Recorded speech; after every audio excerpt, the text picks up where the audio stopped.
Bienvenidos. Nos encontramos hoy con Craig Deer, que es experto en relaciones internacionales, doctor por la Universidad Johns Hopkins y que tiene una gran experiencia también militar y fue asesor del presidente en cuestiones de seguridad, pues para hablar sobre cuestiones relacionadas con América Latina y los principales desafíos que experimenta de cara al futuro.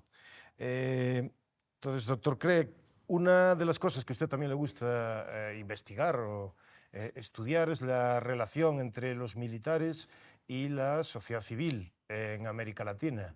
¿Cuál cree que fue, si puedo hacer un resumen, sé que es una cuestión muy compleja, pero un pequeño resumen sobre cuál fue esa historia a lo largo, desde la independencia de los países de América Latina, cuál fue la relación entre el estamento militar y la sociedad civil?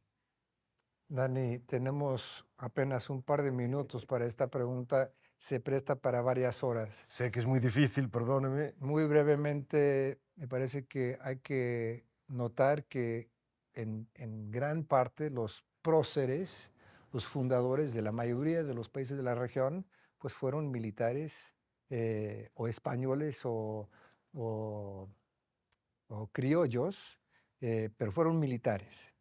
Entonces hubo una gran influencia militar durante el siglo XIX, si bien es cierto que ya existía cuando controlaba España. Se va después de las guerras de independencia del 1810 a 1820, por ahí, depende del país.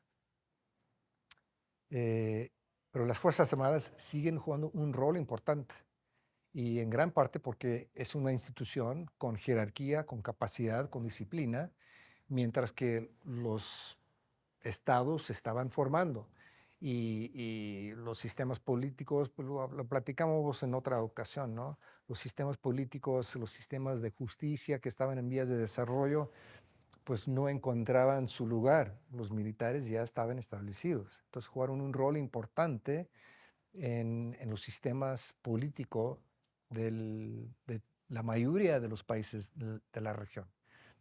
Em, vari- Varía de país en país, pero hay un cambio interesante e importante, me parece que después de la Segunda Guerra Mundial, con la gradual implementación del desarrollo de lo que se viene a denominar una doctrina de seguridad nacional, que, que quizás empezó con o Brasil o Argentina en los años 50, 60. Dicho sea de paso, el caso guatemalteco es interesante. Antes de que se desarrolle esa doctrina, Guatemala sufre de un golpe de Estado facilitado, sino dirigido por la CIA en 54, y, pero, pero ya con gobiernos militares y luego hay democracia, vuelven los militares. Cada país tiene sus matices, pero quizás un militarismo, una militarización 2.0 durante la Guerra Fría, eh, y es distinta en el sentido de que ahora Estados Unidos está jugando un rol más importante por la Guerra Fría, por preocupación con la posible expansión ideológica y geopolítica de la Unión Soviética. Estados Unidos sí presta atención en la región, apoya en algunos casos de manera más directa, en algunos casos de manera más indirecta, pero acepta los gobiernos militares de Argentina, Brasil, Chile. Es mucho más fácil hablar de los que no eran dictaduras militares en algún momento. Hay casos como el venezolano, el colombiano, en donde hay gobiernos civiles, pero el rol militar sigue siendo un rol muy importante. Eh, Todo eso, a mi juicio, empieza a disminuir por varias razones en los años 70, 80, en algunos casos por influencia estadounidense, el rol del presidente Carter con su enfoque en derechos humanos, el caso chileno con el general Pinochet, por ejemplo, pero también por sus propias cuentas vemos una ola de redemocratización, Argentina, Brasil, Chile, a través de la región, que afortunadamente desde entonces hemos visto una disminución de las Fuerzas Armadas jugando un rol importante en la mayoría de los países de la región.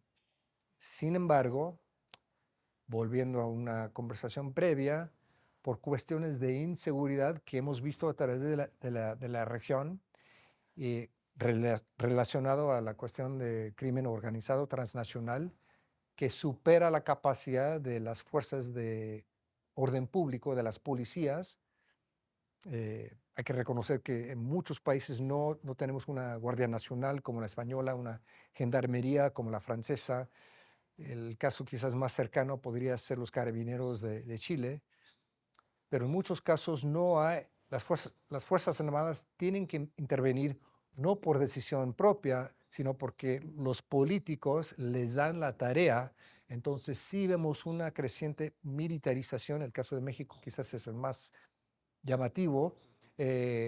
Las fuerzas armadas no piden la misión, pero como decía algún ministro hace muchos años, si la casa está en llamas y no tenemos bomberos, pues hay que utilizar a alguna fuerza, y esta fuerza tiene capacidad logística, tiene disciplina y puede ayudar en el corto plazo. Así que dejámoslo ahí, pero hay mucha tela de cortar. Pero claro que es muy interesante esto que apunto últimamente, que un problema pues sería que a lo mejor debido a la carencia de recursos, algunos estados le piden al ejército que se ocupe de funciones que deberían ser funciones de policía, que no son exactamente funciones estrictamente militares. Y eso puede tener consecuencias también, a lo mejor a largo plazo, aunque a corto plazo pues se pueda entender que tengan que intervenir. Se puede entender en el corto plazo, pero no, volviendo al caso mexicano, que después de varios sexenios, creo que en un primer momento lo intentó Fox, luego Calderón, luego Peña Nieto, cada uno a su estilo de fortalecer o de crear una policía a nivel nacional para tratar estos temas. Ninguno tuvo éxito.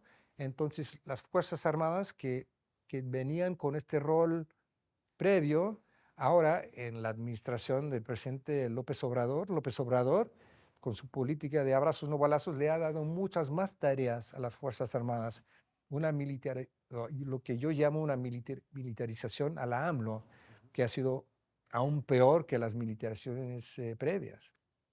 Pues muchísimas gracias, doctor Kreb, sobre todo por esta pregunta complicada donde hay que resumir una historia muy compleja y muy larga pues en muy poco tiempo, y lo hizo de una forma magistral. Muchas gracias y nos vemos para la siguiente.